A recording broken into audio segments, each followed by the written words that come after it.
क्रांति की शुरुआत जो है वो दूसरों से उम्मीद रखकर नहीं होती है। क्रांति की शुरुआत होती है खुद क्रांति बनने से।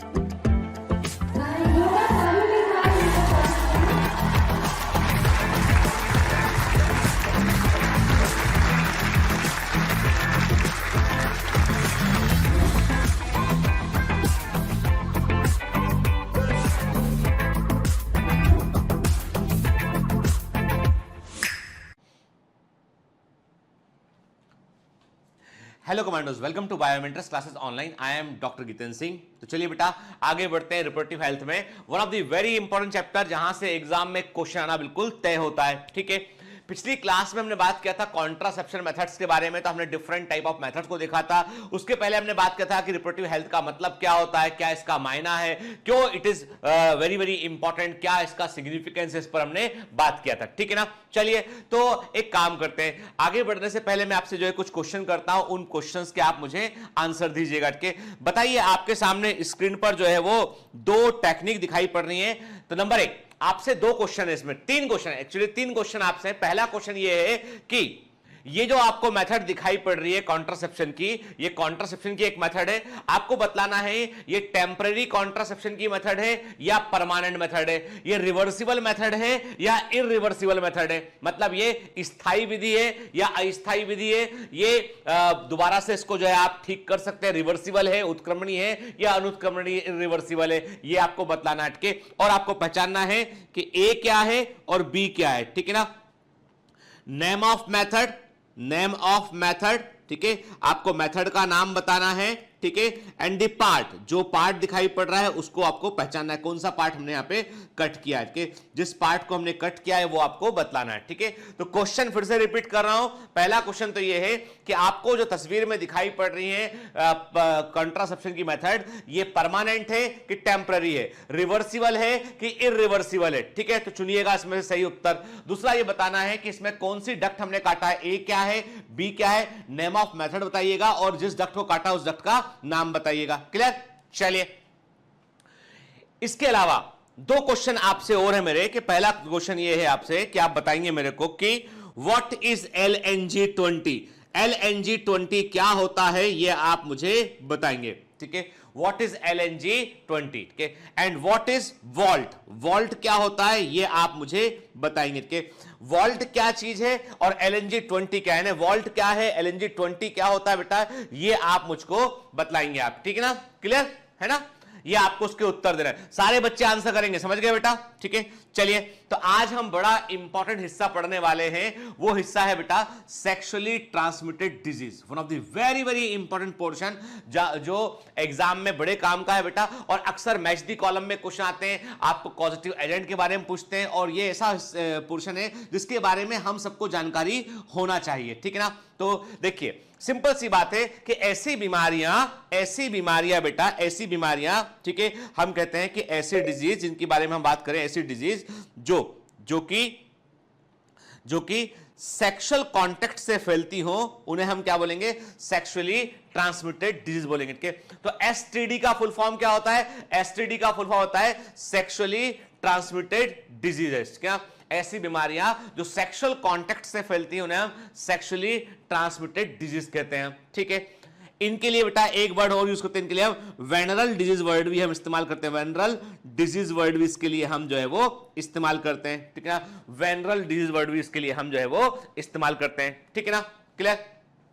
देखिए, अब एनसीईआरटी क्या लिखता है, तो पहले हम समझ लेते हैं बेटा कि सेक्सुअली ट्रांसमिटेड डिजीज जो है ये सबसे बड़ा खतरा है यंग एडल्ट्स के लिए, जिनकी उम्र 15 से 22 साल के आसपास होती है, 15 ईयर से अधिक होती है, 22 ईयर से कम उम्र के होते हैं। They are not very much aware about the STD, sexually transmitted disease के लिए वो बहुत अधिक अवेयर नहीं होते हैं, और इसलिए सबसे अधिक खतरा इसी उम्र के लोगों को होता है। और सेक्सुअली ट्रांसमिटेड डिजीज जो होती है कई बार ऐसी भी होती है जिसको क्योर करना मुश्किल होता है। कई बार ऐसा होता है कि यदि काफी लेट हो जाए, इसमें इन्हें ट्रीटमेंट प्रॉपर समय पर ना हो, तो ये बीमारियां गंभीर रूप ले लेती हैं। ठीक है, जैसे सिफिलिस है, सिफिलिस जो है वो और गोनोरिया जो है वो कई बार जब एडवांस स्टेज में होता है तो वहां पर जो है वो बड़ा प्रॉब्लमेटिक हो सकता है। ठीक है, कई बार स्टेरिलिटी का कारण बनता है, कई बार जो है वो इनफर्टिलिटी, हम बोलेंगे इनफर्टिलिटी का कारण भी सेक्सुअली ट्रांसमिटेड डिजीज बनती है। ठीक है, कई बार सीवियर काइंड ऑफ इन्फेक्शन जिनको हम बोलते हैं पेल्विक इन्फ्लेमेटरी डिजीज बोलते हैं, पीआईडी बोलते हैं। पीआईडी का फुल फॉर्म होता है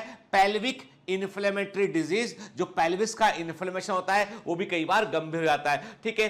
तो अब सबसे बड़ी बात है कि आज इस चैप्टर में हम ये समझने की कोशिश करेंगे, इस पोर्शन में ये समझने की हम कोशिश करेंगे कि इन बीमारियों के सिम्टम क्या होते हैं, किन चीजों का हमें ध्यान रखना चाहिए और किन चीजों की तरफ मतलब हमें कैसे इन बीमारियों को क्योर करने की तरफ भी जो है वो बढ़ना चाहिए, ठीक है। चलिए तो हम बात करते हैं इसमें। तो पहले है क्या लिखा है एनसीईआरटी में, इन्फेक्शंस और disease which are transmitted through sexual intercourse are collectively called sexually transmitted infections। क्या, ठीक है, ऐसी बीमारियां जो सेक्सुअल कांटेक्ट से फैलती हैं, ठीक है, जो इंटरकोर्स के कारण फैलती है, उन्हें हम सेक्सुअली ट्रांसमिटेड इन्फेक्शंस कहते हैं, सेक्सुअली ट्रांसमिटेड डिजीज कहते हैं, या उनको हम जो है वो वेनरल डिजीज कहते हैं, या उनको हम रिप्रोडक्टिव ट्रैक इन्फेक्शन कहते हैं, आरटीआई कहते हैं। हालांकि आरटीआई वर्ड का इस्तेमाल हम रेस्पिरेटरी ट्रैक इन्फेक्शन के लिए भी करते हैं, ठीक है ना, क्लियर। यानी आरटीआई वर्ड जो है वो थोड़ा सा कंफ्यूजिंग होता है। हम एज ए डॉक्टर आपको बताऊं मैं, तो हम लोग जो है अपने प्रिस्क्रिप्शन पे जब भी कभी लिखते हैं ना,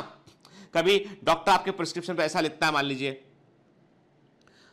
URTI, इसका मतलब है अपर रेस्पिरेटरी ट्रैक इन्फेक्शन, उसने लिखा LRTI lower respiratory tract infection, कि उसने लिखा UTI यूरिनरी ट्रैक इन्फेक्शन, क्या, ठीक है। और जनरली हम लोग क्या करते हैं, हम लोग जो है वो VD लिखते हैं, VD वेनरल डिजीज लिखते हैं उनके, यानी हम लोग जो है मेडिकल प्रैक्टिशनर जो होते हैं वो VD वर्ड का इस्तेमाल करते हैं सेक्सुअली ट्रांसमिटेड डिजीज के लिए, ठीक है, ताकि आम पब्लिक के समझ में भी ना आए, वो डॉक्टर समझ ले कि क्या लिखा हुआ उसमें। कई बार क्या होता है, प्रिस्क्रिप्शन पे जो लिखा होता है ना उसको भी थोड़ा कॉन्फिडेंशियल लिखा जाता है, ताकि कोई दूसरे के हाथ प्रिस्क्रिप्शन लिखे तो वो पेशेंट की कॉन्फिडेंशियलिटी लूज ना हो के। डॉक्टर का एक बड़ा कर्तव्य ये भी होता है कि वो अपने पेशेंट की जानकारी किसी दूसरे को नहीं देते हैं, पेशेंट से ही डिस्कस करते हैं, थर्ड पार्टी से वो डिस्कस कभी नहीं करते हैं, ठीक है। चलिए, तो अभी मैंने क्या कहा आपसे कि जो ऐसी बीमारियां जो सेक्सुअल इंटरकोर्स के थ्रू जो है फैलती, उन्हें हम सेक्सुअली ट्रांसमिटेड इन्फेक्शन कहते हैं, वेनरल डिजीज कहते हैं, या रिप्रोडक्टिव ट्रैक इन्फेक्शन कहते हैं हम, ठीक है। अब ये बीमारियां कौन सी होती हैं, गोनोरिया, ठीक है, किससे होता है, ये बैक्टीरिया से होता है, निस्सेरिया गोनोरिया, ठीक है, बैक्टीरिया का नाम है Neisseria gonorrhoea, it is a bacteria, ये एक बैक्टीरिया होता है, इससे होता है, ठीक है। सिफिलिस अगेन है बैक्टीरियल डिजीज जो कि ट्रेपोनेमा पैलिडम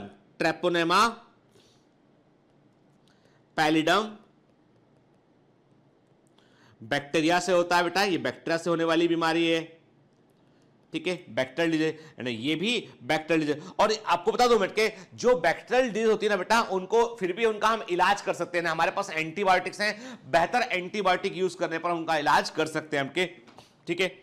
जबकि जो हर्पीज है, it is a viral disease, ये क्या होती है, ये एक वायरल डिजीज होती है, क्या, ठीक है, हर्पीज वायरस से होने वाली ये एक वायरल डिजीज होती है, वायरस होती है, हर्पीज वायरस से होने वाली बीमारी होती है, ठीक है। फिर हम बात करते हैं chlamydia. Chlamydia is again a bacterial infection, chlamydia is a type of bacteria, chlamydia जो होते हैं it is a type of bacteria, ये जीवाणु के एक प्रकार होते हैं, ठीक है, जिन्हें हम क्लेमाइडी कहते हैं, obligate bacteria, obligate parasitic bacteria होते हैं, तो chlamydia is a type of bacteria, ठीक है। जेनिटल वार्ड जो होते हैं again it is a viral disease, ये भी एक वायरस वाली बीमारी होती है, जबकि ट्राइकोमोनियासिस इज ए प्रोटोजोआ, यानी ये ट्राइकोमोनियासिस जो है वो प्रोटोजोआ इंड्यूस जो है वो बीमारी होती है, ठीक है। तो ये हमको याद रखना है, और मैं आपको मेरी बात ध्यान सुनेगा लड़के, एकदम अटेंटिव रहिए। हेपेटाइटिस बी किससे होता है बेटा, it is a viral disease, hepatitis virus से होता है, हेपेटाइटिस ए होता है, बी होता है, इसमें से जो वेनरल डिजीज है वो hepatitis B is a venereal disease, STD के रूप में वो फैलता है, तो hepatitis B is venereal disease. Hepatitis A जो होता है ना वो फूड इन्फेक्शन से होता है, यानी वो स्पॉइल्ड फूड से होता है, फूड से वाटर से फैलता है, हेपेटाइटिस ए जो होता है। बी जो होता है वो ब्लड से और जो है सिक्रीशन से फैलता है, तो ये एक वेनरल डिजीज के समान काम करता है, ठीक है। अब ध्यान देना आपको के, मैं आपका बेटा इस लेक्चर के साथ, जैसे आपको आज के दिन में आपकी जो परफॉर्मेंस इनहांसमेंट शीट अपलोड करूंगा उसमें मैं आपको चार्ट दूंगा बीमारियों करके, यानी एसटीडी में बीमारी का नाम और बैक्टीरिया का कॉजेटिव एजेंट का नाम आपको दूंगा, तो उस शीट को बड़े ध्यान से पढ़ लेना बेटा, ठीक है ना, ठीक है। यानी कई बार मैं जनरली बहुत सारी शीट का जिक्र क्लास में नहीं करता हूं, पर जिस शीट का मैंने क्लास में जिक्र किया मतलब वो वेरी वेरी इंपॉर्टेंट है, तो आपको उसमें, और देखिए उसमें जो है चूंकि मैच दी कॉलम में क्या जितने भी 10 सालों में एग्जाम में जहां भी उन्होंने जो भी वेक्टरा के बारे में पूछा उन्होंने, एसटीडी का नाम दिया कहीं पर उन्होंने, तो वो सारा इकट्ठा उस शीट के अंदर रहेगा, तो उसको एक बार बेटा ध्यान से पढ़ लीजिएगा, ठीक है ना। चलिए, है ना। अब देखिए क्या लिखा है इसमें, अब हमें जो है वो स्टेटमेंट पे आते हैं कि क्या लिखा है एनसीईआरटी में। Gonorrhoea, syphilis, genital herpes, chlamydia, genital wart, trichomoniasis, hepatitis B, ठीक है, and of course the most discussed infection in recent year HIV के, एचआईवी से होने वाला एड्स के, ह्यूमन इम्यूनो डिफिशिएंसी वायरस से होने वाला एड्स है, एक्वायर्ड इम्यूनो डिफिशिएंसी डिजीज, ठीक है, जो कि ह्यूमन इम्यूनो डिफिशिएंसी वायरस से एचआईवी से होता है के, वो सबसे कॉमन एसटीआई होते हैं के। इसमें से HIV is the most dangerous, कोई क्योर नहीं, आज हमारे पास इसका कोई क्योर नहीं है के, we don't have any cure के, एचआईवी एड्स का हमारे पास कोई क्योर नहीं है, और ये इतनी खतरनाक बीमारी होती है कि इसमें इसके होने के बाद मृत्यु तय होती है, और डेथ इसलिए होती है क्योंकि ये हमारे इम्यून सिस्टम को फेल कर देता है। ये हेल्पर टी सेल, जो हमारे इम्यून सेल होते हैं, जो हमारी इम्यूनिटी को मेंटेन रखने वाले हेल्पर टी सेल होते हैं, उन पर ये अटैक करता है, ठीक है। देखिए अब हमने क्या कहा, हमने कहा कि जो सेक्सुअली ट्रांसमिटेड डिजीज होती है बेटा, एसटीडी होती है, वो वर्ल्ड वाइड प्रॉब्लम है, ठीक है ना, वर्ल्ड वाइड प्रॉब्लम है, पूरी दुनिया में देखने मिलती है। बैक्टीरिया से होने वाली बीमारियां क्या है बेटा, गोनोरिया, सिफिलिस, क्लेमाइडी, ये बैक्टीरिया से होती हैं, ठीक है ना।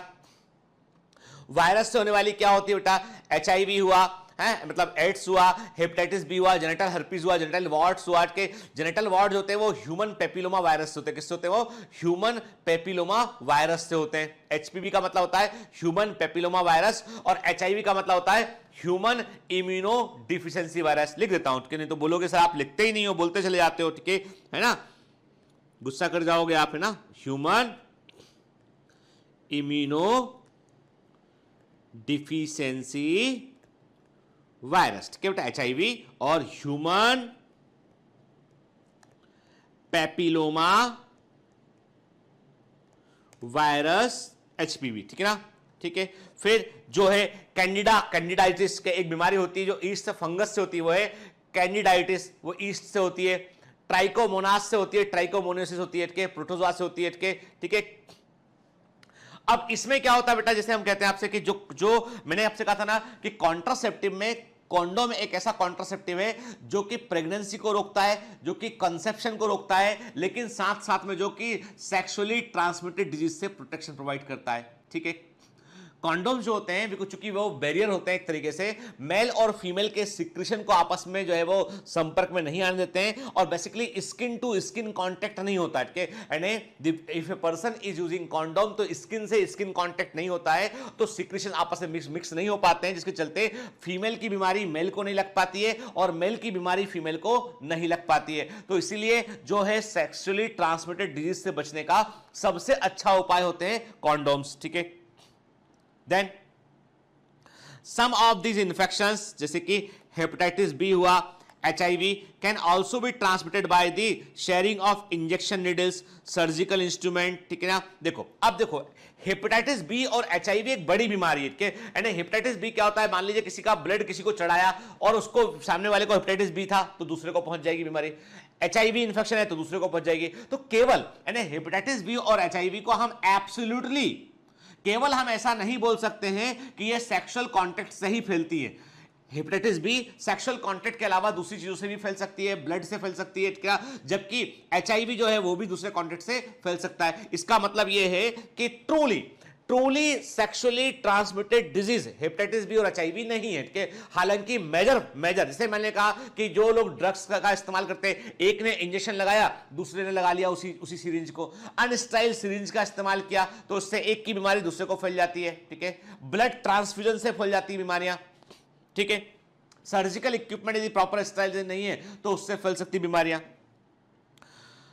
तो सम of these infections like hepatitis B and HIV can also be transmitted by sharing needles, surgical instruments के with infected person or transfusion of blood or from the infected mother to the fetus, के मां से बच्चे में भी ये हो सकती है, ठीक है ना।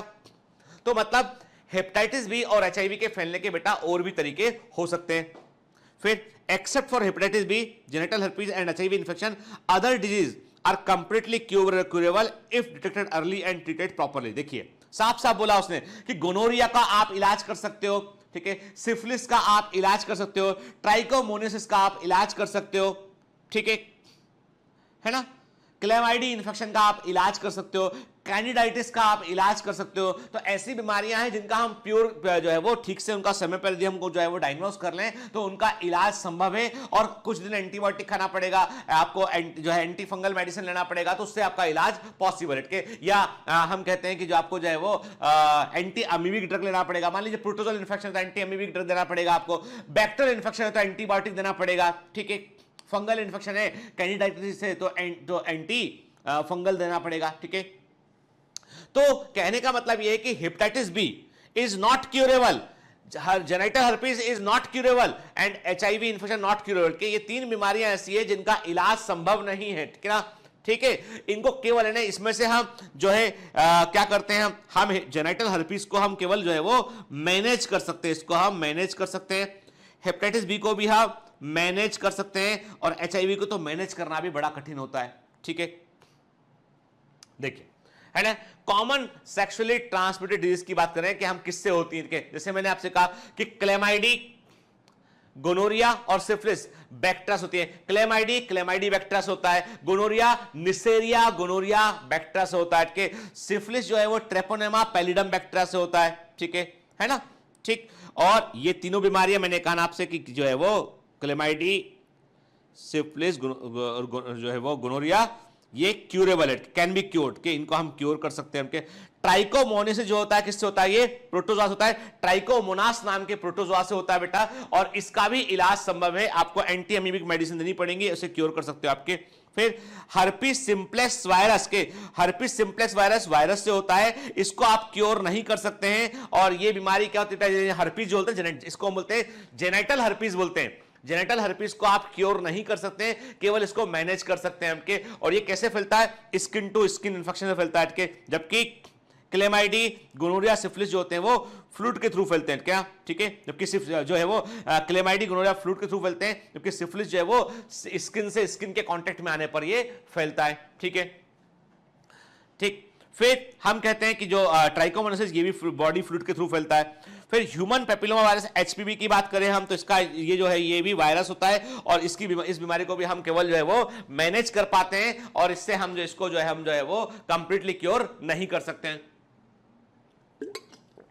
आपको पता है ह्यूमन पेपिलोमा वायरस जो है, it is the reason of the carcinoma of cervix, ठीक है, कार्सिनोमा ऑफ सर्विक्स, ठीक है।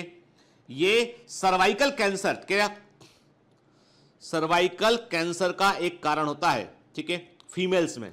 इन फीमेल्स के अंदर दो कैंसर सबसे कॉमन है, एक है ब्रेस्ट कैंसर, दूसरा होता है carcinoma of cervix, cervical cancer के। और सर्वाइकल कैंसर जो है ये पहले आपको बता दूं मैं मैं मेडिकल कॉलेज में पढ़ता था, 98 की बात है कि 98 में हमारी क्लास चल रही थी, इसकी जो है वो अपना गायनेकोलॉजी की क्लास थी, शायद 98 या 99 की बात है, 99 के गायनेकोलॉजी की क्लास थी। तो गायनेकोलॉजी की क्लास में हम लोगों को बताया गया था, हाँ 99 की बात है, गायनेकोलॉजी की क्लास में बताया गया था हमको कि जो सर्वाइकल कैंसर है, जो कार्सिनोमा ऑफ सर्विक्स है, वो इसलिए होता है क्योंकि स्पर्म जो होते हैं उनके डीएनए ने जब कभी भी जो है वो अक्सर देखा गया है कि जिन गर्ल्स की अर्ली मैरिज हो जाती है उनमें ये कैंसर डेवलप हो जाता है, ऐसा हमको पढ़ाया गया था उस जमाने में, ठीक है।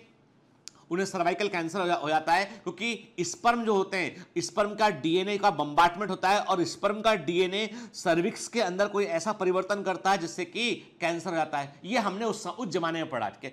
बाद में जब हम पढ़ के पास आउट होकर हम लोग अपना पीजी कर रहे थे, तब रिसर्च सामने आई कि मालूम चला कि it is a viral infection, इसका स्पर्म के डीएनए से कोई संबंध है ही नहीं है, ये तो एक वायरस है, ह्यूमन पेपिलोमा वायरस के। और ये वायरस जो होता है, इस वायरस के से जो है वो इंफेक्शन फैल रहा है के, इससे ही जो है वो कार्सिनोमा ऑफ सर्विक्स होता है, यूट्रस का कैंसर, सर्विक्स का कैंसर होता है। फिर मालूम चला कि अब जो है उसके बाद एक जो है वैक्सीन भी आ गया मार्केट में, ठीक है, पता लगा लिया, वैक्सीन आ गया, और वैक्सीन का नाम है गार्डासिल।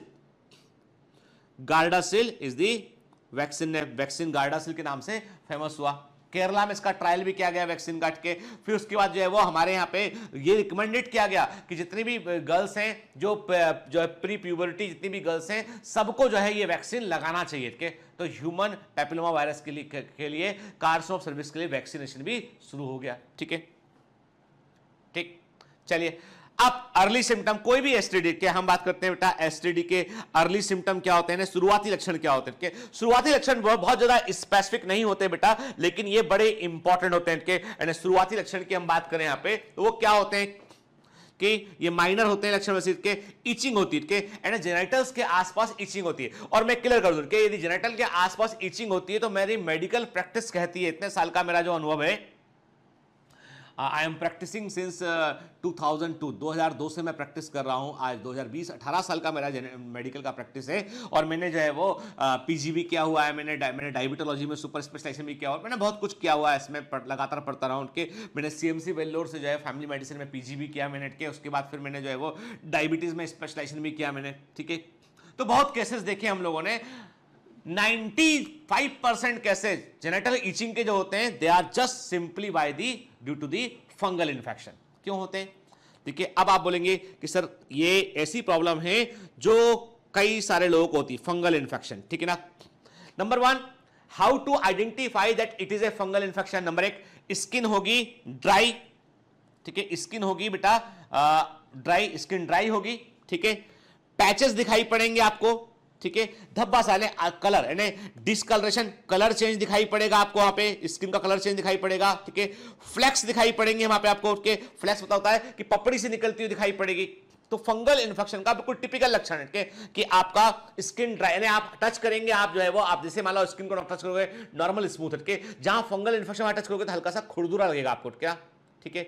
फिर बॉर्डर्स, रेस्ड बॉर्डर, क्या यानी जो भी धब्बा होगा जहां पे इन्फेक्शन होगा उसके किनारे देखोगे तो थोड़ा सा उठे हुए दिखाई पड़ेंगे, रेस्ड बॉर्डर, क्योंकि फंजाई क्या करती है, एंजाइम को रिलीज करती है और डाइजेस्ट करती है वो, तो वो जहां प्रेजेंट है वो वाला हिस्सा वो डाइजेस्ट कर लेती है, तो थोड़ा अंदर धस जाता है उठ के, तो रेस्ड बॉर्डर दिखाई पड़ेंगे। ड्राई दिखाई पड़ेगा, फ्लैक्स निकलते हैं, आप टच करेंगे तो उसमें से आपको खुरदा खुरदा कुछ व्हाइट व्हाइट फ्लैक्स निकलते हुए दिखाई पड़ेंगे, ये है फंगल इन्फेक्शन। अब क्या तरीका है? तो as a medical, as a physician मैं आपको बोलता हूं बेटा कि यदि फंगल इन्फेक्शन है तो सबसे पहले तो जो है खुद ही एंटी फंगल ड्रग का इस्तेमाल कर, एंटी फंगल जो है वो ऑइंटमेंट इस्तेमाल करना चाहिए। और वो उसमें मार्केट में जो अवेलेबल है, एक है ओनाबेट है,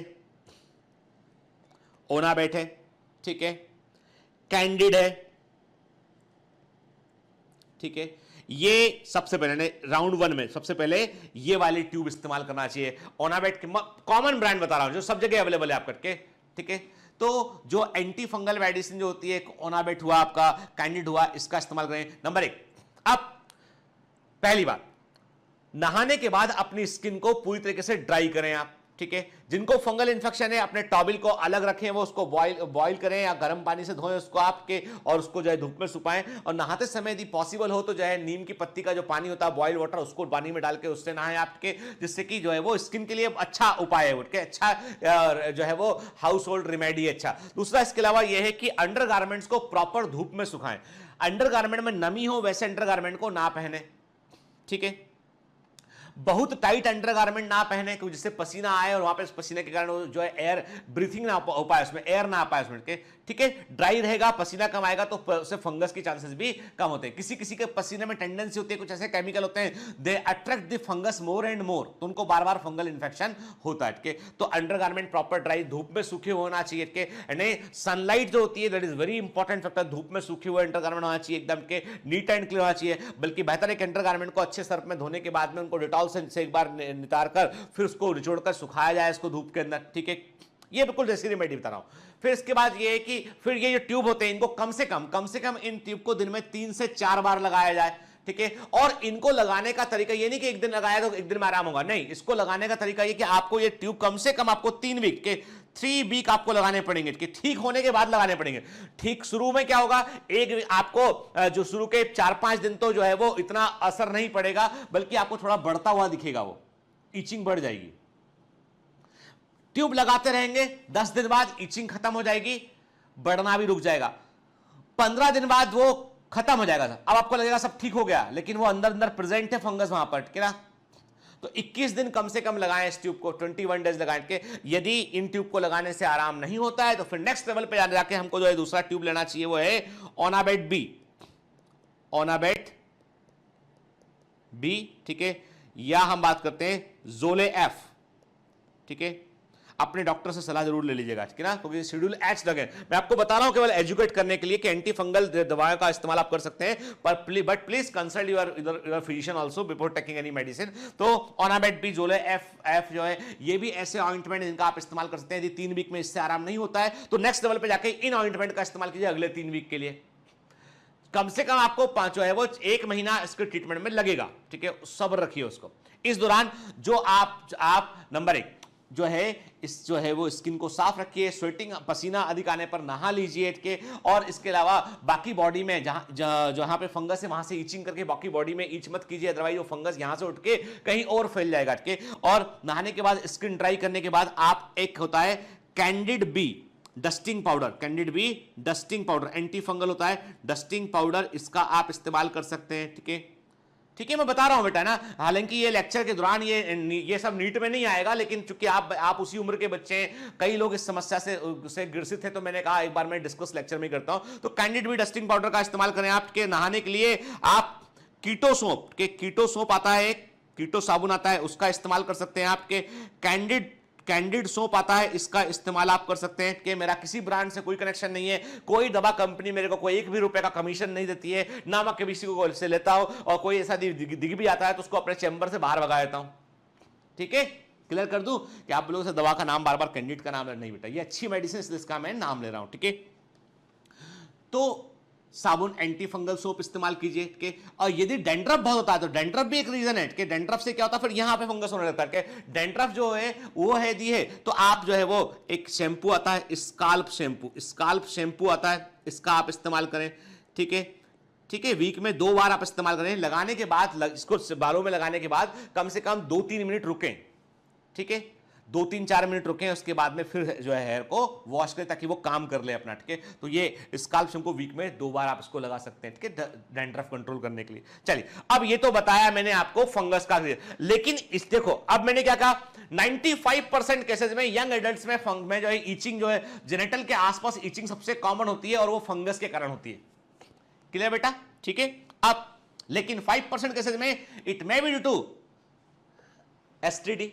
लेकिन एसटीडी किसको, भाई जिसका सेक्सुअल इंटरकोर्स इसने किया होगा, इसका सेक्सुअल कांटेक्ट किसी से रहा होगा, उसको इस बात का डर होना चाहिए, ठीक है, कि वो उसको एसटीडी भी हो सकता है। लेकिन जिसका किसी से कोई सेक्सुअल कांटेक्ट नहीं रहा है तो उसको तो संभावना नहीं हो, तो ये 5% खत्म, मतलब वो फंगल ही है इन्फेक्शन, ठीक है। क्लियर।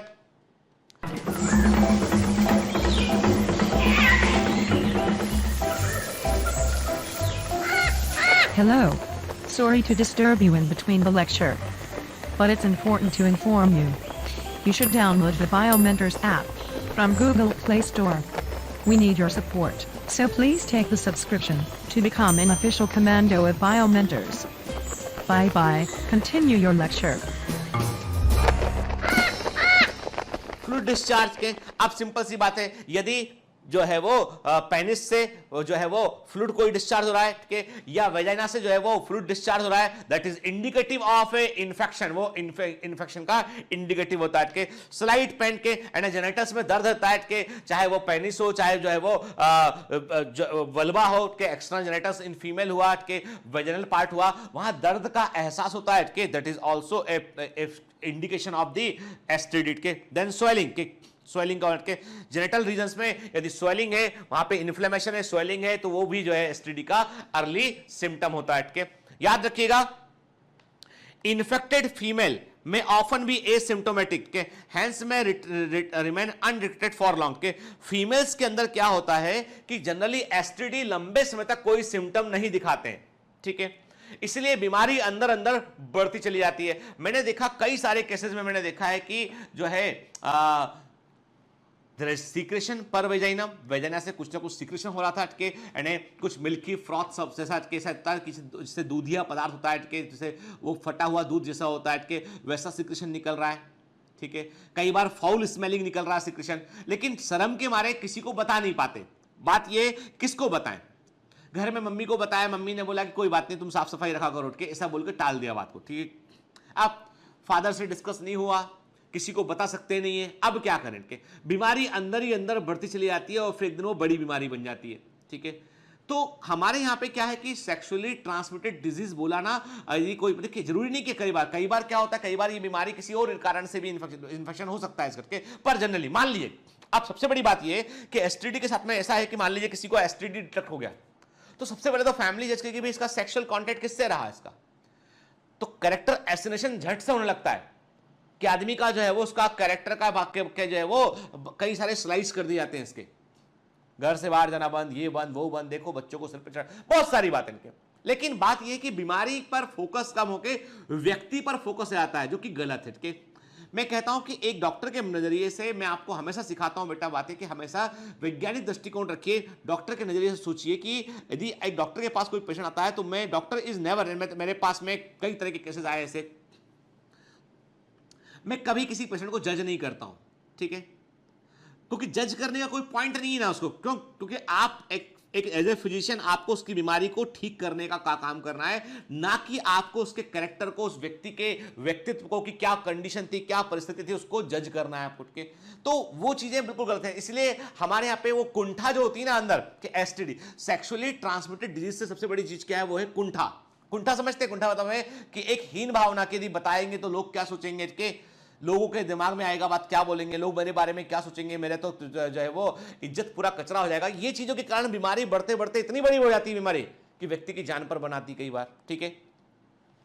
तो इन्फेक्टेड फीमेल जो होते हैं वो जनरली एसिम्प्टोमेटिक रहते हैं लंबे समय के लिए, इसलिए बीमारी अंदर अंदर जो है वो बढ़ती चली जाती है कई बार, ठीक है। देखिए अब सिम्टम्स मैंने आपसे कहा ना कि अनयूजुअल है। देखिए फीमेल्स को इस बात का ध्यान रखना चाहिए कि फीमेल्स में यदि अनयूजुअल डिस्चार्ज के पर वेजाइना के थ्रू जो है कोई भी अनयूजुअल डिस्चार्ज हो रहा है एक्सेप्ट मेंसेस के, मेंसेस के अलावा, ठीक है। और एक होता है जनरल सर्वाइकल सिक्रेशन के, जो एक म्यूकस के फॉर्म में होता है, ठीक है। यानी एट द टाइम यानी ओवुलेशन जब होता है, ओवुलेशन और जस्ट 2 या 3 days before ovulation, 14th day of menstrual cycle या 2-3 दिन बाद में, मान लीजिए कि 11th ऑफ डे से लेके 17th और 18th ऑफ डे तक ड्यूरिंग मेंस्ट्रुअल साइकिल जो है वो there is a more secretion from the cervix के, तो वो सर्वाइकल सिक्रेशन है, नॉर्मल म्यूकस सिक्रेशन है, दैट इज नॉर्मल के, वो नॉर्मल है के। फिर जो है मेंस्ट्रुअल साइकिल मेंसेस के अलावा यदि कोई भी और डिस्चार्ज आ रहा है, that may be indicative of STD का इंडिकेटिव वो हो सकता है। कोई भी बम से बाट के यानी जो एक्सटर्नल जेनिटल है या जेनिटल के अंदर जो है कोई भी बम से बाट यानी कोई मस्से के समान बन रहा है, कोई ग्लैंड उभर के आ गया है, तो वो भी एक इंडिकेटिव सिम्टम होता है, ठीक है ना। फिर यूरिन पास करते समय, यूरिनेशन के समय दर्द होता है, ठीक है। सेक्सुअल एक्टिविटी के दौरान दर्द होता है, ठीक है। और ये जो पेन होता है, दर्द होता है, ये दर्द भी इस बात का इंडिकेटिव होता है कि एसटीडी हो सकता है, ठीक है। अब देखिए साफ साफ एनसीईआरटी, जो मैंने आपसे कहा ना, ये सब बातें मैं अपने मन से नहीं कह रहा हूं, एनसीईआरटी में लिखा है वही बेटा बात आपको बताने की मैं कोशिश कर रहा हूं कि एनसीईआरटी का पर्पस ये है, एनसीईआरटी का पर्पस यह है कि वो आपको एजुकेट करना चाहते हैं। मैंने आपको बोला बेटा दिस चैप्टर इज नॉट, कि ये मत सोचिए कि इसमें से रटना लाइन के, ये चैप्टर आपको एजुकेट करने के लिए भी है सब कुछ के। आप जो वर्ड में इस्तेमाल करता हूं तो एक जनरल पब्लिक के लिए वर्ड यूज करता हूं, ठीक है ना बेटा, ना इसको लेके मतलब कि सर आप हमको ही इंडिकेट करते हैं ऐसा मत सोचिएगा, ये एक मैं जनरल वर्ड बेटा यूज करता हूं, ठीक है ना। एब्सेंस और less significant symptom in the early stage of infection, ठीक है। मैंने कहा शुरुआती इंफेक्शन में सिम्टम या तो नहीं होते हैं या बहुत कम सिम्टम हमको दिखाई पड़ते हैं। एंड सोशल स्टिग्मा, देखा ना मैंने आपसे कहा ना समाज का जिक्र आ गया यहां पर के। अब एनसीईआरटी इतनी लंबी बात जो मैंने बताई वो एनसीईआरटी नहीं लिखेगा, उसने लिखा सोशल स्टिग्मा, कि मतलब समाज में व्यक्ति को लोग जज करने लगते हैं। अटैच टू एसटीआई, वो एसटीआई से जुड़े होते हैं। Deter the infected person from going for timely detection and proper treatment, क्या उसको लगता है कि यदि वो किसी के पास गया, सिफिलिस है मान लो के, गोनोरिया है, डॉक्टर के पास गया, डॉक्टर क्या सोचेगा, नर्स क्या सोचेगी, वो जो अटेंडिंग स्टाफ है वो क्या सोचेगा, किसी को बाहर मालूम चल गया तो वो क्या सोचेगा, अड़ोसी पड़ोसी क्या सोचेंगे, मेरे फैमिली वाले और लोग क्या सोचेंगे, तो वो बेचारा इसी चिंता में रहकर व्यक्ति जो है वो डॉक्टर के पास नहीं जाता है, ठीक है। बीमारी बढ़ जाती है, जो क्यूरेबल डिजीज थी वो उस लेवल तक पहुंच जाती है जहां पर क्योर करना मुश्किल हो जाता है, ठीक है। तो इसलिए प्रॉपर ट्रीटमेंट और समय पर डिटेक्शन बीमारी का नहीं हो पाता है। अब इससे क्या होता है, this could lead to complication later, जिससे कि आगे चलकर बड़े कॉम्प्लिकेशन होते हैं, जैसे कि पेल्विक इन्फ्लेमेटरी डिजीज पीआईडी गंभीर बीमारी होती है कि पेल्विस वाले पूरे रीजन में इन्फ्लेमेशन फैल जाता है, और पेल्विस वाले रीजन में इन्फ्लेमेशन जब फैलता है ना तो दूसरे ऑर्गन को भी वो अफेक्ट करता है, वो दूसरे सारे ऑर्गन को भी वो अफेक्ट करता है। तो पेल्विक इन्फ्लेमेटरी डिजीज हो सकती है, ठीक, पीआईडी बोलते हैं। एबॉर्शन, ठीक है, फीमेल्स में जो है वो कई बार इसके चलते पता ही नहीं चलता है ना। कई आप देखेंगे कि बहुत सारी फीमेल्स आपको ऐसी मिलेंगी जो ये बोलते मिल पाएंगे कि मैरिड महिलाएं कि हमारे बड़े बच्चे का जन्म तो बड़ी मुश्किल से हुआ। क्या हुआ बहन? बच्चा रुकता था और 2-3 महीने की प्रेगनेंसी के बाद एबॉर्शन हो जाया करता था। ऐसा कम से कम 4 बार हुआ। लोग बड़े परेशान, ठीक है, तमाम लोग। तो क्या होता है कई बार है ना, यदि फ्रीक्वेंट किसी महिला को फ्रीक्वेंट एबॉर्शन हो रहे हैं तो वैसे में डॉक्टर हमेशा जो है वेनरल डिजीज की जांच करते हैं। वो आपको बोलते हैं डॉक्टर के पास गए, जैसे ही मेरे पास कोई आया या कोई गायनेकोलॉजिस्ट के पास कोई पेशेंट गया तो वो डॉक्टर क्या करता है, उसकी जांचें लिख देगा के liver function test, kidney function test, blood, CBC, haemoglobin के, शुगर टेस्ट के, वीडीआरएल। आपकी समझ में नहीं आया क्या लिख दिया? वीडीआरएल जांच करा ली उसने एसटीडी की, सिफिलिस की, ठीक है। एलिसा एड्स की भी जांच करा ली उसने, एचबीएस है जी, हेपेटाइटिस बी की भी जांच करा ली उसने। डॉक्टर आप बोले ये डॉक्टर अच्छा नहीं है। क्यों अच्छा नहीं डॉक्टर? ये देखो कितनी जांच लिखी इसने, ये पक्का इसका लेबोरेटरी से कमीशन है। क्या है? आम आदमी डॉक्टर के बारे में कई लोग बार ऐसे सोचते हैं। लोग बता रहा हूं बेटा, मैं इसलिए बता रहा हूं क्योंकि हम भी कई बार है ना ऐसा सोच लेते हैं, अरे डॉक्टर ने इतनी जांचें लिख दी क्यों? अब भैया डॉक्टर चमत्कारी पुरुष थोड़ी ना है कि तुम्हें क्या लगता है डॉक्टर का अरे वाह तुम आ गए, लो सिर पे हाथ रखो, टच किया, टिंग टिंग टिंग टिंग, जादू जादू, अच्छा तुमको ये है, वेरी गुड, हम तुमको दवा दे देंगे। भैया डॉक्टर भी इंसान है, पढ़ा लिखा इंसान है, ही नोस की symptom and disease and parameters की मुझे क्या दवा देना है, लेकिन उसको कुछ एविडेंस तो चाहिए उसको।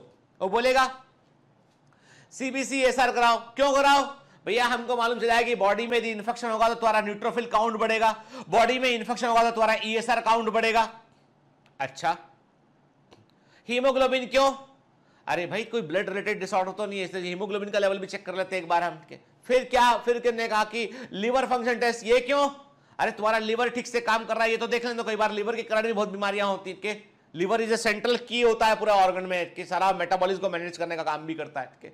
फिर थायराइड क्यों? थायराइड के कारण भी कई सारे सिम्टम होते हैं बेटा। तो इसलिए डॉक्टर जब जांच लेता है तो हम बड़े वो रिलक्टेंट होते हैं, अरे इतनी जांच लिखी इसने, क्यों लिखी इसने? मैं कहता हूं व्हेनेवर सम पर्सन, मेरे पेशेंट मेरे पास आते हैं, मैं जांच लिखता हूं, पूछ सर कहां करा ले? जो लैबोरेटरी तुमको अच्छा लगे, जिसको तुम जानते हो, जो सही रिपोर्ट मेरे को दे दे, उससे तुम जांच करा लो। सर रेनवेक्सी करा ले, हम एसआरएल करा ले, थायरोकेयर में करवा लें, डॉक्टर लाल में करवा लें, मेट्रोपोलिस में करवा लें, कुठारी लैब में करवा लें, शर्मा जी की लैब में करवा लें, वर्मा जी की लैब में करा ले। अरे भैया तू जहां चाहे वहां करा ले जांच, रिपोर्ट सही लाके देना बस, ठीक है ना। रिपोर्ट में पैरामीटर गड़बड़ नहीं होना चाहिए, समझ गए? पता चला कि वो हम तो जोड़ लेंगे रिपोर्ट, हम तो क्या 1 और 1 2, 2 और 1 3 जोड़ लेंगे रिपोर्ट में, समझ जाएंगे कि रिपोर्ट गड़बड़ है लैब का। लैब ने टेस्ट ही नहीं किया, ब्लड लिया, फेंक दिया और उठाकर रिपोर्ट दे दिया नॉर्मल। पैसा बचाना, ना कुछ लगाना टेस्ट, ना कुछ करना। तो कई बार ऐसा भी होता है। तो इसलिए डॉक्टर कभी जांच लिखे ना बेटा तो कभी भी उसको ऐसे अदरवाइज नहीं लेना चाहिए, क्योंकि वो कैसे जानेगा बताओ ना। जादू थोड़ी ना है कि टच क्या है, जादू जादू तो हो गया काम है, जादू थोड़ी ना है। तो आप मेरी बात ध्यान से, तो क्या होता है कि जो है यदि समय पर मालूम चल जाए तो कई सारे, जैसे कि कई बार होता है कि प्रेगनेंसी के दौरान बच्चा सब कुछ ठीक था, 7-6 मंथ आया, बच्चे की डेथ हो गई अंदर सडनली। कैसे हो गई वो? बच्चे का जन्म हुआ, बच्चा मरा हुआ पैदा हुआ, क्यों? स्टिल बर्थ, एसटीडी का कॉम्प्लिकेशन है। आप सोचिए कितने भयंकर कॉम्प्लिकेशन है के, एबॉर्शन, एसटीडी का कॉम्प्लिकेशन है के। कई बार इसके चलते क्या होता है कि बच्चा यूट्रस में इंप्लांट ही नहीं होता, वो फेलोपियन ट्यूब में रह जाता है, एक्टोपिक प्रेगनेंसी, इनफर्टिलिटी, बच्चे ही नहीं होता है। और समटाइम्स कैंसर से, ह्यूमन पैपिलोमा वायरस है, कैंसर कर दिया, कार्सिनोमा ऑफ सर्विक्स, ठीक है। तो मतलब ये तो क्या हो गया बेटा, ये तो बड़ी गंभीर हो गया, इसके हो गया मतलब कि ये तो जितने भी इसके कॉम्प्लिकेशन है दे आर वेरी। अब ये कॉम्प्लिकेशन की लिस्ट दिमाग में रखना है, मैं आपको एमसीक्यू दूंगा, पूछूंगा, ठीक है ना बेटा, है ना, डीपीएस में क्वेश्चन आएगा, तो आपको जो कॉम्प्लिकेशन है उनकी लिस्ट भी आपके दिमाग में रहना चाहिए बेटा, ठीक है ना, क्लियर। अब sexually transmitted infection are major threat to a healthy society, ठीक है। मैंने कहा ना कई बार खतरा दिखता नहीं है हमको कि वो अंदर ही अंदर बढ़ रहा होता है, ठीक है। देयरफॉर प्रिवेंशन और early detection and cure of this disease are given prime consideration under the reproductive health care programme, ठीक है। मेरा एक वेब पोर्टल है, आप बताऊं, मेरा एक वेब पोर्टल है, उसका ऐप भी शायद है, तो मतलब मुझे पता नहीं, हाँ ऐप जो है वो है, तो जो है वो मेरा मतलब मेरा है कि मैं I am the one of the partner of that venture, और वो वेंचर है drprobe.com,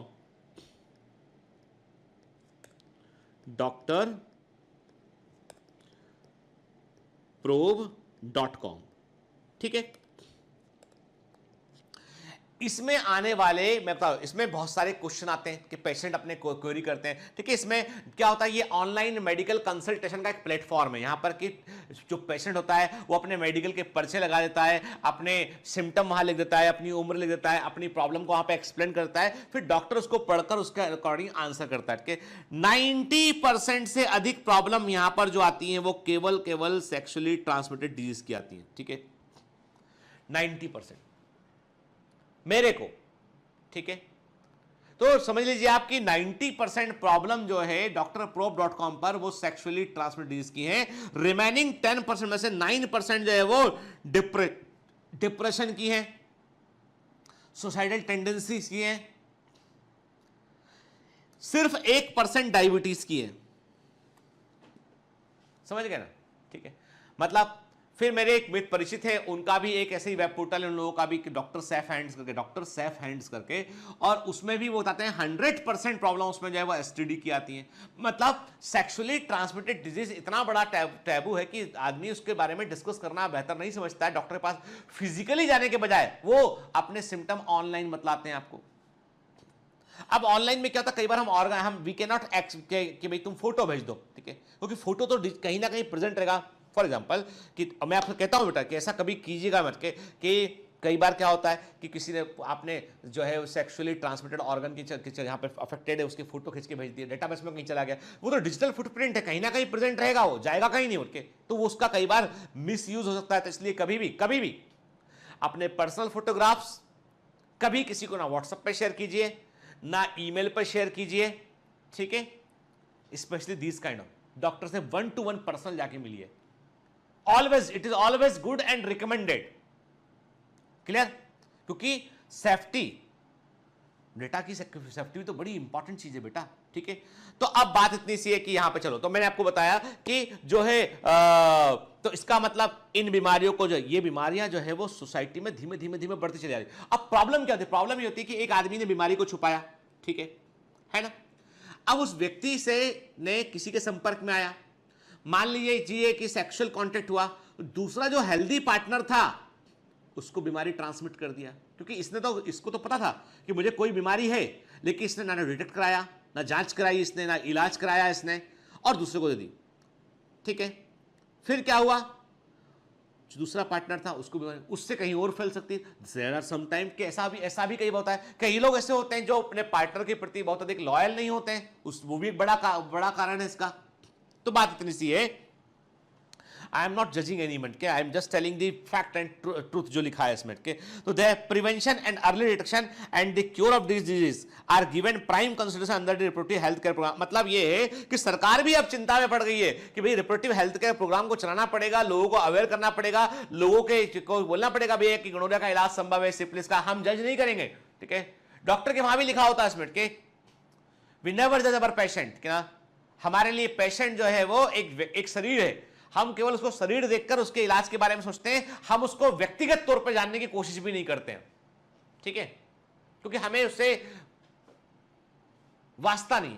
कोई भी डॉक्टर, मैं हूं इससे, कोई भी डॉक्टर अपनी फैमिली के मेंबर का ट्रीटमेंट बहुत ही कम करता है, ठीक है, नहीं करते। जनरल सर्दी जुकाम की दवा दे दी बच्चों को, लेकिन क्या है कि जब भी कभी कोई बीमार होता है तो डॉक्टर जनरली अपनी फैमिली के लोगों को वो दूसरे डॉक्टर को दिखा देते हैं, क्योंकि आप जब सोचते हैं ना, मान लो कभी इसको एक टाका भी लगाना हुआ, मान लो कट लग गया, आपको 2 स्टिच करने हैं, तो डॉक्टर, मान लो जब मैं अपने बेटे का, मान लो मैंने भगवान ना करे कोई किया, तो वो जो है, जो अटैचमेंट है ना, वो आड़े आता है, ठीक है। तो डॉक्टर इसलिए डिटेक्ट रखते हैं अपने आप को। लोगों को लगता है डॉक्टर एरोगेंट है, अरे हम तो डॉक्टर साहब के पास परसों गए थे, बात किया वहां तो अच्छे से बात किया, आप देखो जहां मिले पार्टी में तो हमसे ज्यादा बात ही नहीं कर रहे। क्यों ऐसा कर रहा है डॉक्टर? सोचा कभी आपने? डॉक्टर घमंडी नहीं है, वो पैसे का लालची भी नहीं है, वो केवल आपसे दूरी रखना चाहता है ताकि आपका इलाज कर सके। वो यदि आपसे इमोशनली अटैच कर जाएगा ना डॉक्टर, तो आपका इलाज नहीं कर पाएगा। वो आई बात समझ बेटा? तो कई बार हमारा नजरिया जो है ना देखने का, वो बड़ा गड़बड़ होता है। तो मैं हमेशा बोलता हूं, आज इस कोरोना काल में आप किसी की यदि सच्चे दिल से आप जो है वो किसी को रिस्पेक्ट करना चाहते हैं ना, माता पिता को तो करना ही चाहिए, शिक्षक को भी करना चाहिए। तो वो है 2 लोग हैं, वो 3 बोलूंगा मैं, डॉक्टर, पुलिस, प्रशासन। ये तीनों लोग बेचारे जो है ना अपनी पूरी फैमिली की जान दांव पे लगा के जाते हैं बाहर के। एक पुलिस वाले इसको चौराहे पे आप खड़े थे, डंडा लेके खड़ा, आप बोलते हो कि ये क्या खड़ा है, ये डंडा लेके जब भी निकलते हैं, कहां जा रहे हो? आपको लगता है कि बुरा, कि कैसा बात कर रहा है, डांट रहा है हमको, बाइक पे डंडा मार दिया इसने। पता है आपको, वो आदमी खाना नहीं खाया, सुबह से निकला है ड्यूटी पे, वो खड़ा हुआ है और उसके टिफिन नहीं रखा है, कई बार खाना खा ही नहीं पाता, इतना टाइम नहीं मिलता उसको। वो खड़ा है केवल इसलिए कि आप और पूरा समाज कोरोना से बच सके। खुद की जान रस में लेके खड़ा है चौराहे पे। सल्यूट करना चाहिए इसे पुलिस वाले को, जो डंडा मार रहा है आपकी बाइक पे पीछे। क्यों मार रहा है? आपकी जान की सुरक्षा के लिए, डिसिप्लिन के लिए। आई बात समझ में? तो उसके दृष्टिकोण से देखो, आप डॉक्टर हैं, एलिगेशन लगाना आसान है, लेकिन प्रॉब्लम यह है कि वो जो काम करते हैं वो काम भी तो कितना रिस्की काम है पूरा। वो प्रशासन है, हमको कोई फर्क ही नहीं पड़ता है एसडीएम क्या कर रहा है, डिप्टी कलेक्टर क्या कर रहा है, कलेक्टर क्या कर रहा है। अरे बेचारे आप सुबह से मिट्टी कि फैल ना जाए, इसको रोको, उसको रोको, ये बंद करो, वो चालू करो, दिन भर इसी में लगे रहते हैं वो लोग। उनका पूरा परिवार कोरोना सुनकर जो है पक चुका होता है। मेरे फैमिली में लोग हैं, मैं जानता हूं दर्द उनका, ठीक है। तो अब बात नहीं कि चलिए बात निकला देते हो पर्सनल, ठीक है, बहुत सारी है, ठीक है। अब देखो, तो मैंने क्या कहा कि जो है एसटीआई, सेक्सुअली ट्रांसमिटेड इन्फेक्शन बड़ा खतरा है बेटा, के इनसे बचने के उपाय करने होंगे। रिप्रोडक्टिव हेल्थ केयर प्रोग्राम को हमें जो है वो उसे प्राइम कंसिडरेशन देना पड़ेगा हमें के। दो ऑल पर्सन आर, सभी लोग, हालांकि ये बीमारी सभी वर्ग के लोगों को हो सकती है, लेकिन इनके इंसिडेंसेस सबसे अधिक होते हैं किनमें? 15 से 24 ईयर के लोगों में के, यानी 15 से 24 से, ये ईयर बेटा जो एज रेंज रखी है वो याद रखिए के, वेरी IMP के सबसे अधिक सेक्सुअली ट्रांसमिटेड डिजीज होने की संभावनाएं होती हैं किसमें? 15 से 24 साल की उम्र के लोगों में होती है। क्योंकि कारण है, number 1, they are more attracted sexually, कि ये वो यंग एडल्ट होते हैं जो सेक्सुअली एक दूसरे से अधिक अट्रैक्ट होते हैं, and they are not aware about the कि व्हाट आर द आउटकम के। यहां पर इनके लिए इस उम्र में, देखो बेटा मैं एक जनरल बात करूं, इस उम्र में चूंकि हार्मोनल लेवल इतना ऊपर होता है कि यहां पर जो है वो अपोजिट सेक्स के प्रति अट्रैक्शन का होना बिल्कुल नॉर्मल सी बात है कि नहीं है तो वो एबनॉर्मल है। समझिए बात करके, नहीं है तो वो एबनॉर्मल है, समझ रहे हैं? यदि अट्रैक्शन है नॉर्मल है, लेकिन ये अट्रैक्शन ऐसी एक्टिविटी में नहीं बदलना चाहिए जिसके चलते लॉन्ग टर्म जिंदगी सफर कर जाए, ठीक है, पीपल में। क्योंकि हम जिस समाज में रहते हैं ना, वो समाज उतना ओपन नहीं है उठ के, और हमें कुछ इथिक्स, नॉर्म्स, उनकी जो सीमा रेखा है ना, उसको हम क्रॉस नहीं कर सकते उनके, ठीक है। अब मान लीजिए 1 मिनट के लिए हमने कहा कि इस उम्र में क्या होता है, सेक्सुअल एक्साइटमेंट भी होता है, ठीक है, और सबसे बड़ी बात है कि चीजों के बारे में अवेयरनेस नहीं होती है, जिसके इसी कारण से ये एज ग्रुप सबसे अधिक खतरे में होता है। फिर मिस इन्फॉर्मेशन, दोस्तों के थ्रू इंफॉर्मेशन का एकमात्र बड़ा सोर्स है गूगल और दोस्त, ठीक है, और Google is full of garbage. When you come to this, यदि आप गूगल में ढूंढ रहे हैं व्हाट इज द कॉस्मोलॉजी, ठीक है, but what is the bionic pancreas, what are the research going in the treatment of diabetes type 2, okay, what are the reasons of the type 1 diabetes, what is the complication of the thyroid disease, Google is very good on this. Google बोलेगा अच्छा तुम्हें thyroid है, लो ये लो, Cleveland clinic की information लो, Mayo clinic की information लो, इसकी information लो, उसकी information के गूगल बोलेगा अच्छा बच्चा है, अच्छी बातें पूछ रहा है मुझसे, तो मैं अच्छा अच्छा बताऊंगा इसको, बढ़िया बढ़िया information. Google is good now. जब उससे पूछा, समझ गए क्या पूछा? बहुत होशियार हो सारे लोग के।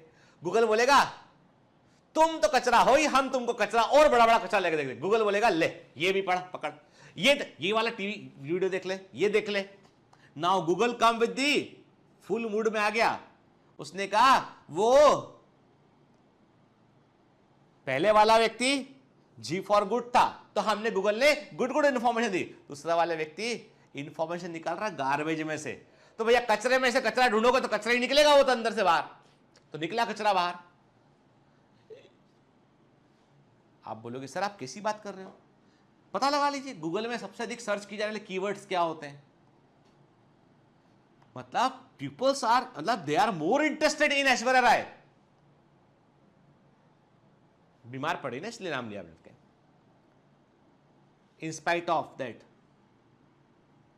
दे should get interest in the academic things. ठीक है, कभी किसी ने खोल के देखा कि what are the new research going in the Harvard के, what is the new combination of the vaccines, which are the new combinations, how the vaccines is prepared for coronavirus, virus कैसे बन रही है, क्या उसका टेक्निक बना रहे हैं के, क्या रिवर्स ट्रांसक्रिप्शन टेक्निक का वो यूज कर रहे हैं कि क्या कोड है उस वैक्सीन का, क्या कोशिश कर रहे हैं के, नहीं, people are searching these thing.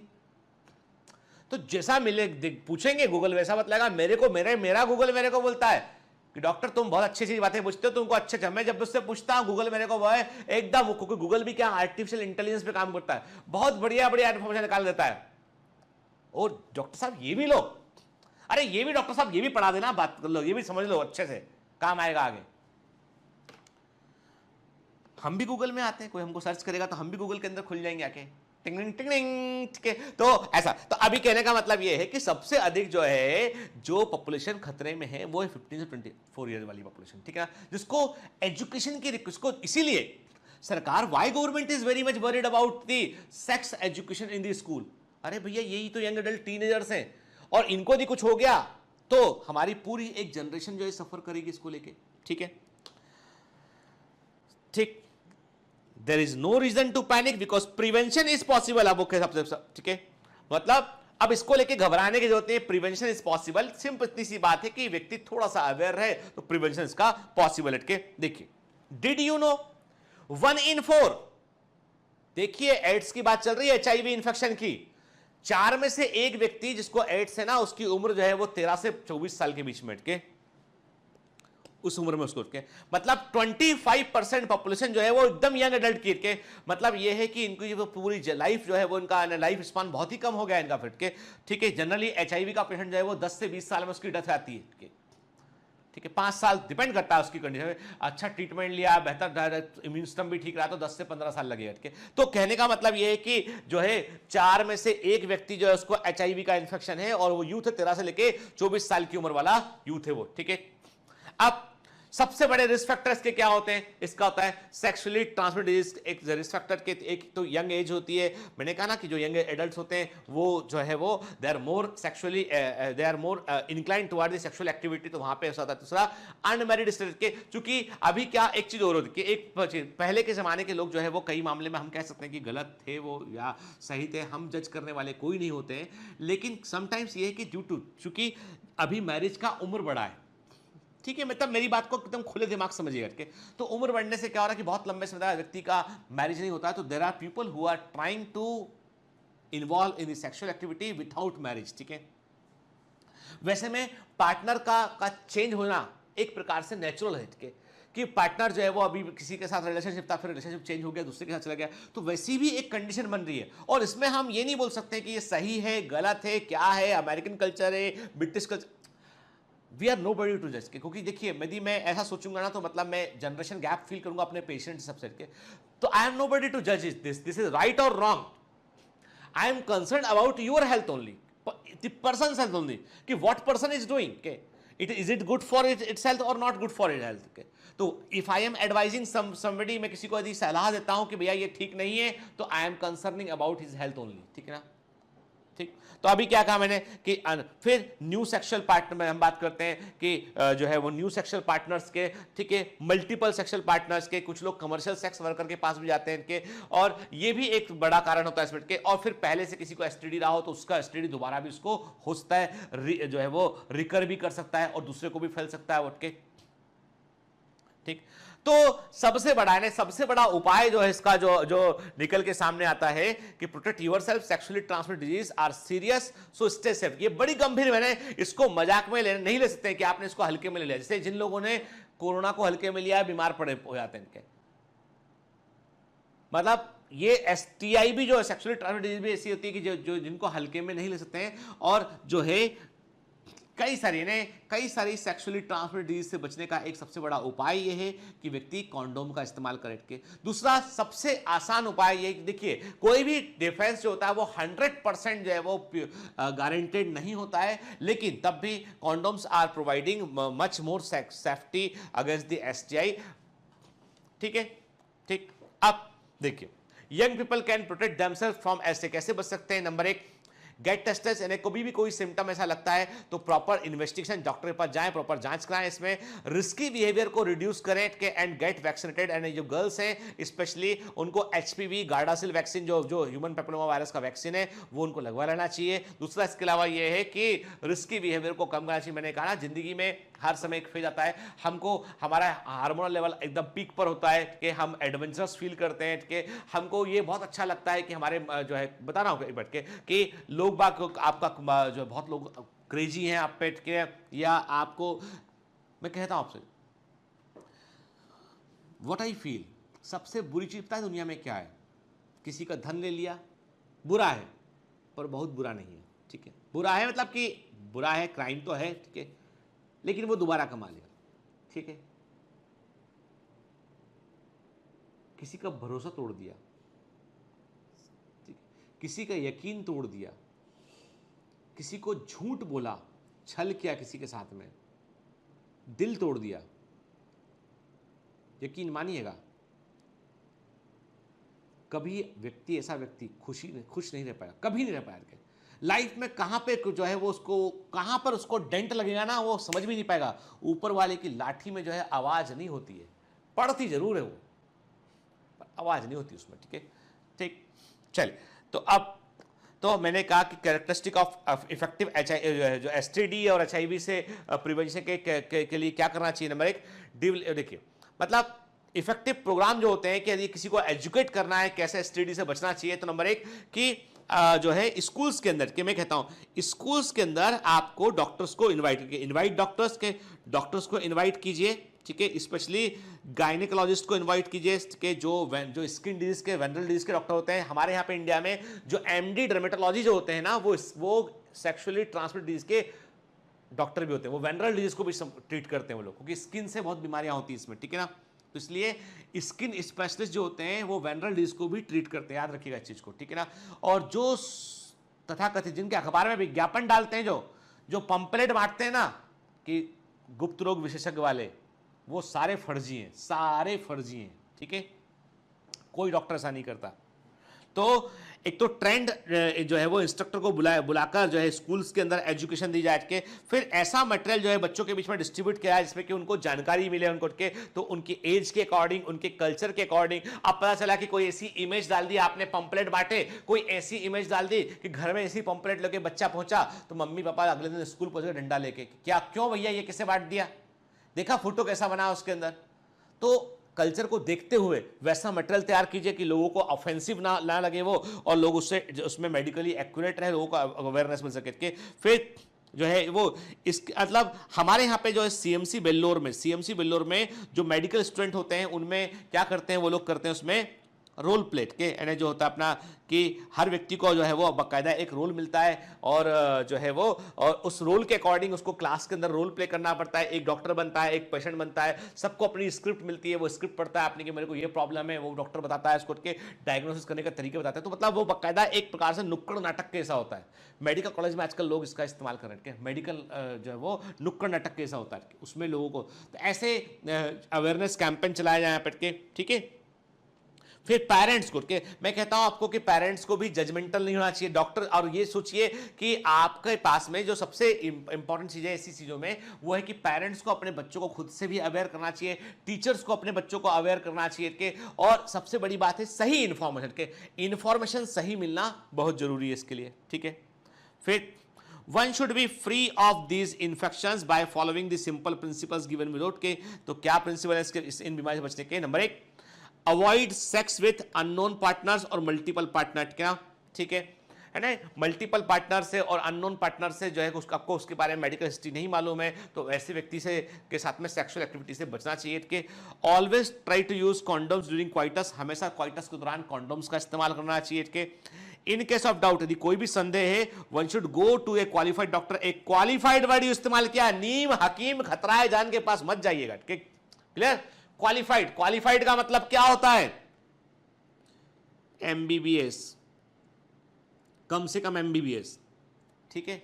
अब ये मत बोलना सर बीएचएमएस वालों का क्या, बीएमएस वालों, देखो बेटा they are all equally good, पर मैं चूंकि मैं एलोपैथिक डॉक्टर हूं तो मैं उसी थेरेपी के बारे में बात करूंगा, बिकॉज आई नो दैट कि there is no antibiotics in this therapy. वहां पे दवाएं डिफरेंट टाइप की होती हैं, हमारे यहाँ पे दवाएं जो है वो वैसी होती है जो एविडेंस बेस्ड मेडिसिन होती है, इसलिए मैं उसके बारे में बात करूंगा। कि आप मेरे को जज करने की कोशिश मत कीजिएगा। तो मैं कहता हूं क्वालिफाइड डॉक्टर मतलब है कि those have MBBS minimum in small places, otherwise कि you should go for the specialist doctor, MD dermatologist, क्या ठीक है। एमडी डर्मेटोलॉजिस्ट जो होते हैं जनरली वो क्या होते हैं, वो होते हैं बेसिकली जो है वो स्किन स्पेशलिस्ट के अलावा वेंड्रोलॉजिस्ट भी होते हैं। फिर इसके अलावा जो है अपना जो अपना जो डीवीएल होते हैं, डिप्लोमा इन वेनरल डिजीज जो होते हैं, DVD diploma in venereal disease जो होते हैं, वे डॉक्टर भी जो है वो क्वालिफाइड डॉक्टर होते हैं। तो क्वालिफाइड है कम से कम सरकारी अस्पताल में या आपके आसपास में जो एमबीबीएस डॉक्टर उससे कंसल्ट करेंगे तो ही विल गाइड यू, ही और she will guide you in better way, ठीक है ना। ठीक, तो अर्ली डिटेक्शन में जाइए और फिर उसके बाद जो ट्रीटमेंट को, जो भी आप ट्रीटमेंट डॉक्टर दे उसे कंप्लीट कीजिए और उस इन्फेक्शन से दूर रहिए, कि ये तरीका है बचने का यहाँ पर, ठीक है, क्लियर। अब देखिए, अब इन्वेस्टिगेशन भी क्या होता है इसमें, जैसे मैंने आपसे कहा कि हम बात करते हैं क्लेमाइडी। क्लेमाइडी का इन्फेक्शन यदि है तो उसको क्लेमाइडी ट्रैकोमाइटिस का पता लगाने के लिए हम आईजीएम टेस्ट करते हैं, आईजीएम टेस्ट करते हैं। कि गोनोरिया का पता लगाने के लिए हम डीएनए टेस्ट करते हैं, ठीक है, बैक्टीरियल डीएनए को आइसोलेट करते हैं।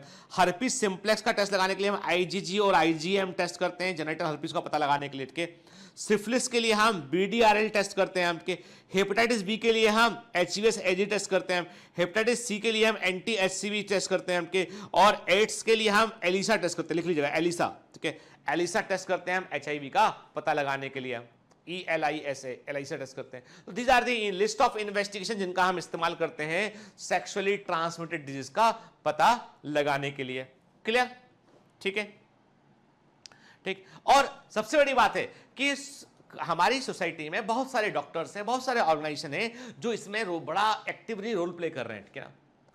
हमको पता नहीं चलता क्योंकि हम पता लगाने की कोशिश भी नहीं करते। मैंने कहा कि देखिए चेन्नई में बड़ा इनिशिएटिव लिया, 10 hospitals in Chennai providing free HIV और एड्स स्क्रीनिंग। क्या आपको बता दूं, जैसे मैं जब भी कभी आपको बताता हूं मैं कि जब भी कभी मैं किसी फॉरेन यूनिवर्सिटी के लिए अप्लाई करता हूं, आज भी मैंने बताया ना 2020 में मेरा एक महीने का ट्रेनिंग था, तकरीबन 3 वीक का ट्रेनिंग था न्यूयॉर्क के अंदर। क्या एक हॉस्पिटल में डायबिटीज़ में मेरे को ऑब्जर्वरशिप का ऑफर मिला था मुझे, कि इन हैंड प्रैक्टिस जो है ऑब्जर्वरशिप के एंड बायोनिक पेनक्रियास पे ट्रेनिंग था एक पूरा। तो वो ट्रेनिंग मेरा, मैं मई में 3 मई को आपका एग्जाम होता, मैं जाता वहाँ पे रुकता, वहाँ पे जो है यूएस रहता, वहाँ से कुछ रिकॉर्डिंग वहाँ से भी आपके लिए करता, तो मज़ा आता, आपको भी अमेरिका दिखाता मैं आपको, ठीक है ना, ठीक है, रियल टाइम में लाइफ के। लेकिन वो नहीं जा पाया मैं उसमें, ठीक है। तो अभी क्या है कि वहाँ पर भी जब कभी फॉरेन यूनिवर्सिटी आप अप्लाई करते हैं ना, पता है आपको, वो आपको लिस्ट ऑफ इन्वेस्टिगेशन देते हैं, उसमें आपका एचआईवी का टेस्ट शामिल होता है उसमें, कि एचआईवी नहीं होना चाहिए आपको। यदि यूनिवर्सिटी में अप्लाई कर रहे हैं तो you should be clear in कि भाई ये जांच में नहीं है आपको, ठीक है। हेपेटाइटिस बी, एचआईवी इसकी जांच करवाते हैं वो, ठीक है। तो अभी मैं बता रहा हूँ कि जो है वो there are hospitals in Chennai जो फ्री में जो है वो इसकी स्क्रीनिंग का जांच करते हैं इसकी, वो ठीक है। चलिए, तो आज हमने देखा क्या, आज हमने केवल और केवल हमने आज सेक्सुअली ट्रांसमिटेड डिजीज के बारे में बात किया। और मैं शीट अपलोड करूंगा बेटा, उस शीट को ध्यान से पढ़ लेना, बीमारी के नाम को। देखो मैंने खास जो इंसेक्टिव मेंशन थे उनके बारे में बता दिया आपको, लेकिन मैं थोड़ा सा डिटेल में भी आपको शीट प्रोवाइड करूंगा, एक बार बेटा पढ़ लेना उसको ध्यान से, ठीक है ना। चलिए ना, तो मुझे उम्मीद है कि आज के लेक्चर में बहुत कुछ सीखे होंगे आप। और देखो बेटा, जो सीख रहे हैं ना उसको दिमाग में रखा करो, उसको ये मत सोचो कि नीट के लिए, अरे भाई नीट के लिए तो है ही पढ़ा रहे हैं हम, जिंदगी के लिए भी है, ठीक है ना। All the best.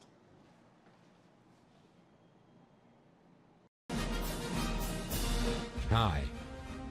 To become an official commando of Biomentors, join us at www.biomentors.online. Here you can solve daily practice papers, an online test. You can download performance enhancement sheets. You can track your progress. You can interact with other fellow commandos. Join us and prepare yourself. It's a commando training for your success. Download Biomentors online app from Google Play Store.